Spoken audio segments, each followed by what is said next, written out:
brought you by Silver Pumps and Motors. Top quality और consistent performance के लिए सिर्फ सिल्वर पंप्स नाम याद रखना.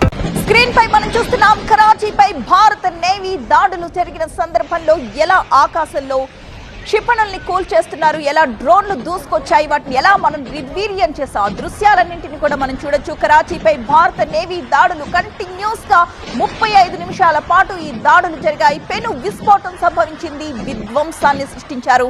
కరాచీ పోర్టులో భారత యుద్ధ నౌక INS విక్రాంత్ విశ్వరూపాన్ని చూపించింది. మొత్తం 12 పాక్ డ్రోన్స్ ని S-400 తో పేల్చి పడేసింది భారత్. 1971 తర్వాత కరాచీపై దాడులు జరగడం ఇదే మొదటిసారి. రాత్రి జమ్మూపై డ్రోన్స్ తో దాడికి పాల్పడింది పాకిస్తాన్. అయితే భారత్ సైన్యం అంతే ధీటుగా తిప్పికొట్టింది. జమ్మూ కాశ్మీర్ సీఎం ఒమర్ అబ్దుల్లా ఎప్పటికప్పుడు పరిస్థితిని పర్యవేక్షిస్తూ ఉన్నారు. ఇప్పుడు నేరుగా గ్రౌండ్ లోకి దిగారు ఒమర్ అబ్దుల్లా. దానికి సంబంధించిన దృశ్యాల్ని కూడా మనం చూస్తున్నాం. శ్రీనగర్ నుండి జమ్మూకి సీఎం ఒమర్ అబ్దుల్లా వెళుతున్న వాహనాలని మనం చూడొచ్చు. కాన్వాయ్లో ఆయన వెళుతున్న దృశ్యాలవి. శ్రీనగర్ నుండి జమ్మూ కాశ్మీర్ బయలుదేరారు. పరిస్థితిని సమీక్షించేందుకు జమ్మూ వెళుతున్నట్టుగా ఆయన ప్రకటించారు. పాక్ దాడులు, భారత్ ప్రతిచర్యలపై మరి కాసేపట్లో రక్షణ శాఖ, విదేశాంగ శాఖ కలిసి మీడియా మీట్ లో పూర్తి వివరాలు వెల్లడించబోతున్నారు.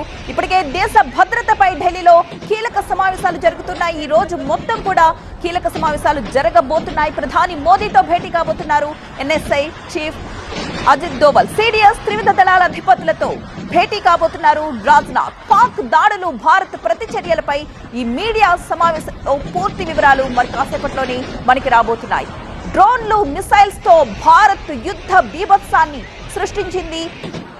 పూర్తిగా పాక్ కుదేలైందని చెప్పాలి. 3 యుద్ధ విమానాల్ని కూల్చేసింది భారత్. అలాగే పాక్ ఆర్మీకి సంబంధించిన ఒక పైలట్ ని కూడా భారత్ తన అధీనంలోకి తీసుకుంది. కరాచీపై భారత్ నేవీ దాడులకు సంబంధించిన దృశ్యాలు మనం ఒకవైపు చూస్తున్నాం. అలాగే భారత్ అదుపులో ఉన్న పాక్ పైలట్ చిత్రాన్ని కూడా మనం ఇక్కడ చూడొచ్చు.